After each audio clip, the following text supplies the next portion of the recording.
Hey everyone, and welcome back to our channel. I'm Mim. And I'm Rifat. Today, we're going to talk about something super important for all English learners, how to train your brain to think in English. Absolutely, Rifat. We all know that understanding English is one thing, but being able to spontaneously speak and think in English can feel like a whole different challenge. Exactly. And that's why we've put together 3 super easy daily habits that you can start incorporating into your routine right away to significantly boost your English thinking. These aren't complicated, time-consuming tasks. They are small, consistent actions that will, over time, rewire your brain to operate in English.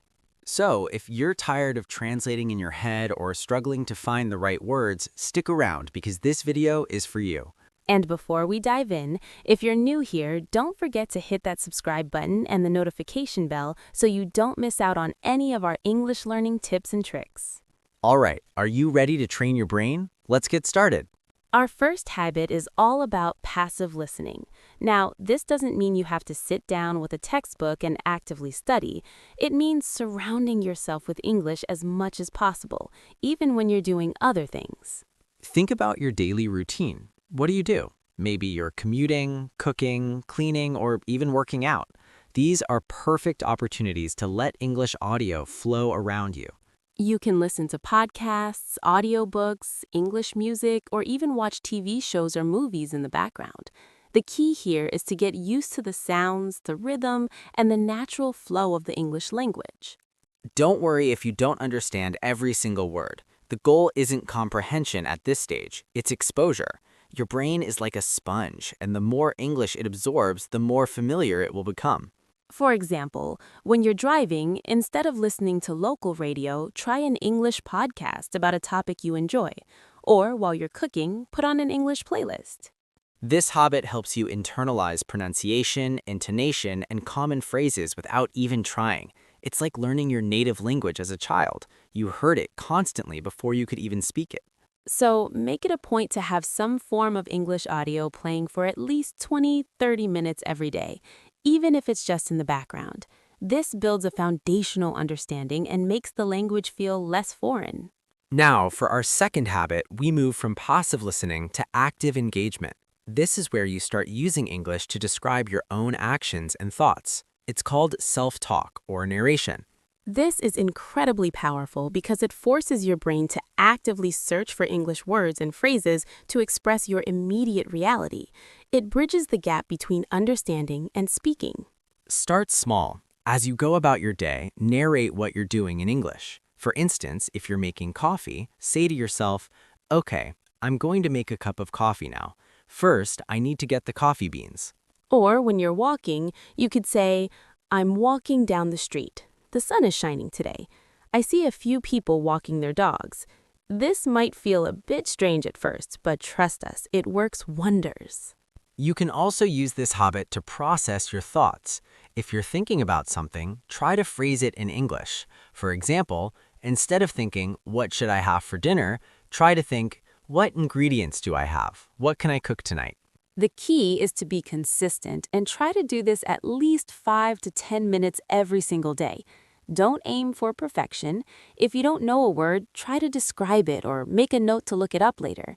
The act of trying is what's important. Our third and final habit is what we call shadowing or mimicking.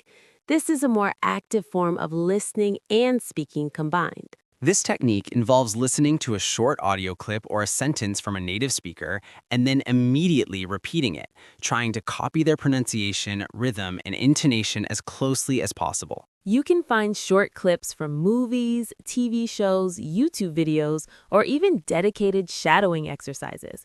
The idea is to listen and repeat.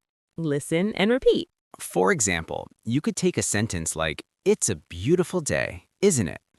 Listen to how a native speaker says it, paying attention to the rise and fall of their voice, and then try to say it exactly the same way. This is fantastic for improving your pronunciation and making your English sound more natural.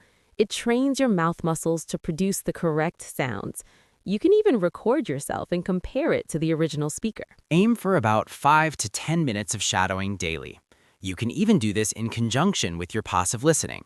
Once you hear a phrase you like, pause the audio and try to repeat it. This habit not only improves your speaking, but also enhances your listening comprehension because you're actively focusing on every sound and nuance. So, there you have it.